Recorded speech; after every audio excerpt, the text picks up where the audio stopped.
তোমালোক কোন ক্লাছৰ 7ৰ হয় নাই 7ৰ এটা পাঠ আছিলে কি অম্ল আৰু খাৰ এতিয়া অম্ল আৰু খাৰৰ মাজত পাৰ্থক্যটো কি আছিলে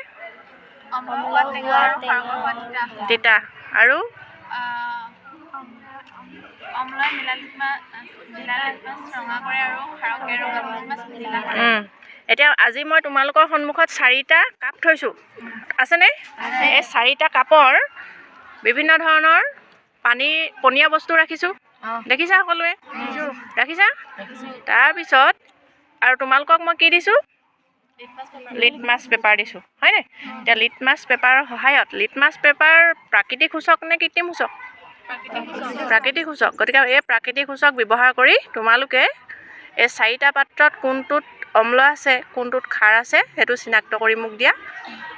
হ'বনে বুজি পাইছানে মই দিয়া প্ৰশ্নটো পাইছা গতিকে তোমালোকৰ 3টা গ্ৰুপ আছে প্ৰতিটো গ্ৰুপে এতিয়া কোনটো গ্লাছত খাৰ আছে কোনটোত অম্ল আছে চিনাক্ত কৰা কাৰ সহায়ত লিটমাছ পেপাৰৰ সহায়ত ঠিক আছে কৰা এতিয়া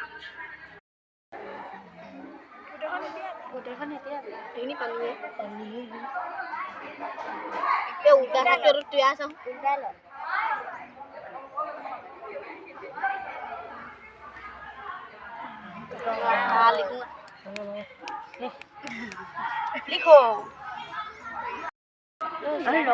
ভিডিঅ' কৈছে ভিডিঅ' অলপ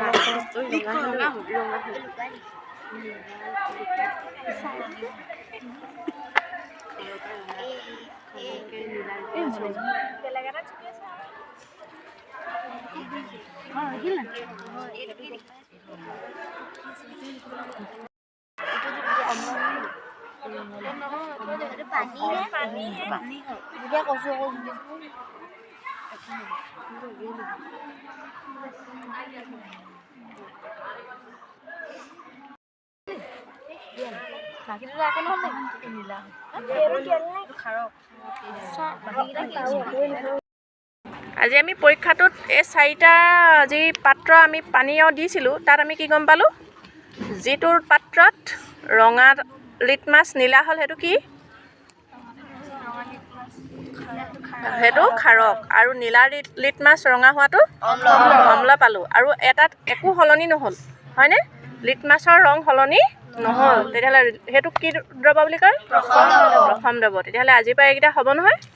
পৰীক্ষাত এনেধৰণৰ প্ৰশ্ন আহিলেও আমি তোমালোকে আজি লিখিছা যেনেকৈ সেইধৰণে লিখিবা হ'ব